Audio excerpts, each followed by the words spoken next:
आचार्य माधवानंद जी महाराज के श्रीमुख से श्रीमद् भागवत कथा एवं श्री राम कथा की अमृत वर्षा के लिए इस YouTube चैनल को सब्सक्राइब करें और सनातन संस्कृति के प्रचार में भागीदार बने। अब माता रुक्मिणी जो पास में ही खड़ी हुई, उन्होंने विचार किया कि मेरे स्वामी जिन ब्राह्मण के चरण दबा रहे हों वो ब्राह्मण कोई साधारण ब्राह्मण नहीं होता, तो मुझे भी कुछ न कुछ सेवा करनी चाहिए। दौड़ती हुई गई और एक पंखा लेकर के आई, पंखा जल रही है। दोनों ही मित्र आपस में वार्तालाप करने लगे। बचपन की बातें प्रारंभ हो गई। बोले विद्या समय में, विद्या काल के समय में अध्ययन किया करते थे, हमारा भाव गुरुजी के प्रति समर्पित भाव था, तो गुरु भी हमसे बड़ा प्रेम किया करते थे। लेकिन अब धीरे धीरे कन्हैया कहने लगे, सुदामा तुमको वो बात जरा याद है? बोले कौन सी बात? बोले वही बात जो एक बार गुरु माता ने हमको चने दिए थे खाने के लिए। उस रात बड़ी कड़कती ठंड पड़ रही थी ना, वो चने भी धरती में गिर करके बिखर गए थे। अब सुदामा जी विचार करने लगे, बोले ये फिर बेकार की बातें कर रहा है, इसकी पत्नी पास में खड़ी है, ये जो मैंने चने चुरा करके खाए थे उसी बात को भी ये कहेगा। तो सुदामा जी ने बात बदल दी, और बता कन्हैया तू कुशल मंगल तो है, सब कुछ ठीक तो है? बोले हाँ मैं तो ठीक हूँ, लेकिन सुदामा जी आप बताओ आपने विवाह किया या नहीं किया? बोले क्यों कन्हैया ब्याह की बात जरूरी है पूछनी? बोले हाँ, क्योंकि जब आप ब्रह्मचारी थे तो कहा करते थे मैं तो ब्रह्मचारी रहूंगा, मैं विवाह नहीं करूंगा। तो अब वो रडुआ भड़ुआ हो के ब्याह शादी कर लिए। सुदामा जी मुस्कुराए, बोले नहीं नहीं भैया विवाह हो गया, तेरी भाभी का नाम है सुशीला, जैसा उसको नाम वैसा ही उसको स्वभाव। भगवान मुस्कुराए। भगवान कहने लगे अच्छा तो ये बताओ जब भाभी हैं तो बच्चे भी होंगे? बोले हाँ भैया बच्चे हैं।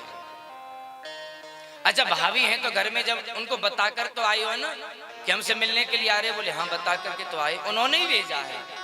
अच्छा कन्हैया उन्होंने, अच्छा सुदामा उन्होंने भेजा है, तो भैया हमारी भाभी ने हमारे लिए कुछ उपहार नहीं भेजा, कुछ कोई संदेश नहीं भेजा? अब तुम्हारा सुदामा जी सोचने लगे भैया भेजा तो है, वो 4 घरों से मांगे हुए 4 मुट्ठी चावल, लेकिन तेरा इतना बड़ा साम्राज्य, तेरा ये वैभव, मैं कैसे वो तुझे 4 मुट्ठी चावल दे दूं? मना कर दिया। बोले नहीं नहीं तेरी भाभी ने कुछ नहीं दिया।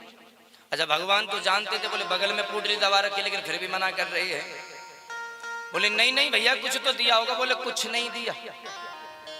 भगवान उनके मन के भाव को समझ गए, समझाना चाहते मित्र तुम मेरे मित्र तो हो, लेकिन तुम मेरा परिचय नहीं जानते हो। मैं पदार्थों का भूखा नहीं, मैं धन संपत्ति का भूखा नहीं हूं, मैं तो केवल आपके भाव का भूखा हूं।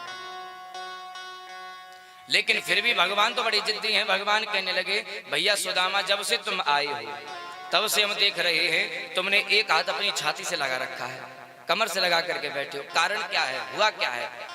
सुदामा जी ने बात पलट दी। बोले कुछ नहीं भैया, जब हम तुमसे मिलने के लिए आ रहे तो कोई पटक लग गई तो हाथ में थोड़ा सा दर्द है, इस वजह से हमने ऐसे कर रखा है। भगवान मुस्कुराए, तब से क्यों नहीं बताया? लाओ हमें तो इस हाथ को, हम इस दर्द को दूर कर देते हैं। बोले ना ना कन्हैया ये ऐसे ही ठीक हो जाएगा। अरे दो तो सही, ऐसा दर्द दूर कर देंगे बाद में कभी दर्द होगा ही नहीं। अब तुम्हारा सुदामा जी अपनी तरफ उस हाथ को खींचे, भगवान अपनी तरफ खींचे, सुदामा जी अपनी तरफ खींचे, भगवान अपनी तरफ खींचे। अब की बार तो भगवान ने हाथ को खींच लिया तो वो पोटली बगल में से नीचे गिर गई। भगवान ने झपट्टा मार करके उसे उठा लिया। जैसे ही उसको खोला है, आज उसे खोलते ही भगवान की आंखों में से आंसू की धारा निकल गई।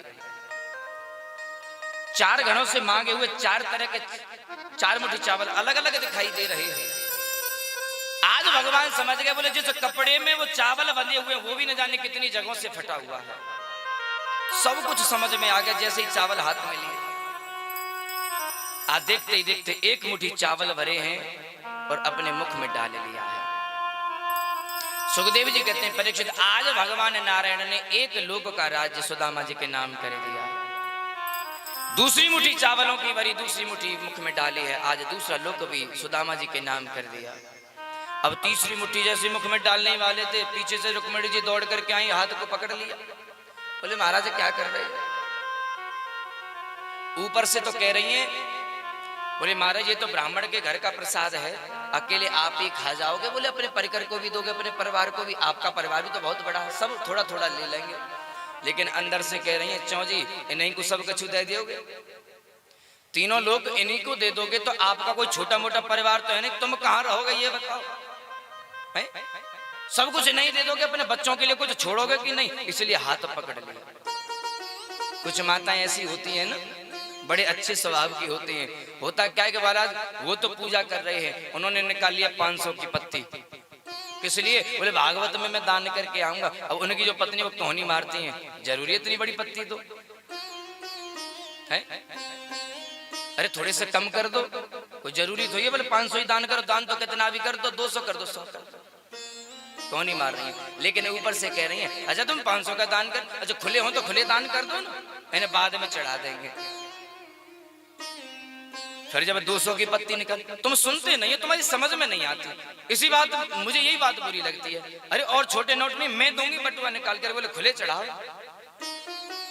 तो ऐसे ही माता रुक्मिणी जी कह रही हैं, चलो जी तीनों लोगों को इनको ही दे दोगे तो तुम्हारा कोई छोटा मोटा परिवार तो है ना।